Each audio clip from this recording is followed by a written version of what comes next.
Welcome back to BTV, everybody. My name is Ricky Flores. I am joined, of course, by one of our visitors for this week, Mr. Trey Burke from the Utah Jazz. How are you doing? I'm good. How are you? I'm actually really fine as well. It's an honor to have you here. How has your trip been so far? I know that you guys have been busy going around. Yeah, it's been great. It's my first time over here, and this experience has been great for me. You know, something I definitely needed. You know, come over here and see the way that they live, the way that they do things over here, and just you know, see their culture. It's a great experience for me. Okay, now your nickname is Trey, but it's so far from your actual real name, Right. which is Alfonso Clark Burke III. So who gave you Trey and why Trey? Well, my parents just decided to call me Okay. Trey because I'm the third. Oh, see, I Yeah, didn't see so- that. But a lot of people don't know my real name is Alfonso, and you know, I was named after my grandfather and my dad. But everyone knows me by Trey. So nobody calls you Alfonso? No. Nobody calls you Clark? No one? Unless you like my mom. My mom does when She I'm gets in really trouble. angry. Yeah. Yes, okay, I got that. Okay, so you touched on college a little bit. You played for the Michigan Wolverines, of course. Had a good freshman year, but there were rumors that you were declaring for the NBA draft.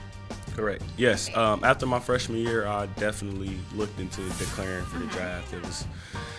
Now that I think about it, it was stupid of me because just because I was rushing things, and I saw the NBA right before my eyes. It was a dream of mine, always growing up watching the NBA.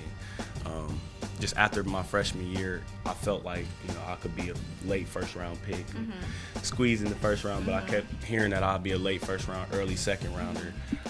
So I decided to come back, and I think it was the right choice. It was, because your second year, of course, you were the 2013 College Player of the Year. Now, can you describe, of course, the pressure being a young leader of that team?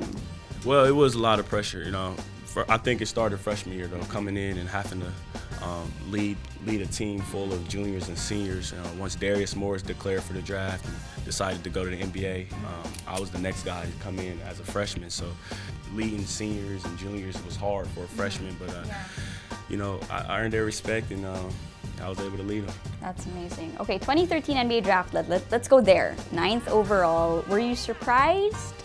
I was surprised. I think a lot of people were surprised just because I only worked out for 4 teams, and pretty much through all the mock drafts, they had me a top 5, top 7 pick, and the team that I didn't work out for ended up drafting me, which was the Minnesota Timberwolves. And then moments later, I found out that I was getting traded to the Utah Jazz, another team that I didn't work out for. So my mind was kind of everywhere that night, and I was a little concerned, but it started to work out. Did you have a player preference? I won't say team, but then did you want to play with somebody in particular in the NBA?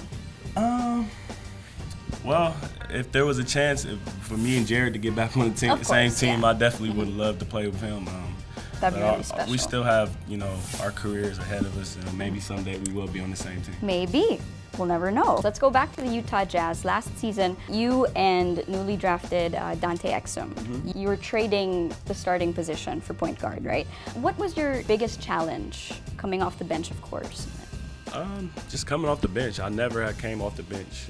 High school, I always started, so it was an adjustment. Coach came to me and said our second unit, needed another scorer. He decided to do that. Me as a young player, I just lived with it, continued to work hard, control.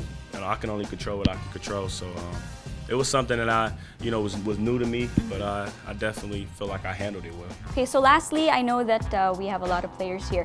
We're known for being short. So as do you have any advice for Filipinos who actually want to achieve what you've achieved? Well, in the NBA, I'm known as short as well, and pretty much my whole life I was overlooked, being a smaller guard, being a smaller player. My advice is don't listen to any of that. You can be whatever you want to be as long as you really have that work ethic, and whatever it is you have a passion for, really work at it every single day, and have a vision for yourself, and you'll definitely reach it. Well said, Trey. Thank you very much. So we'll see you back. Yes, you will. I definitely You will. do that. There you go.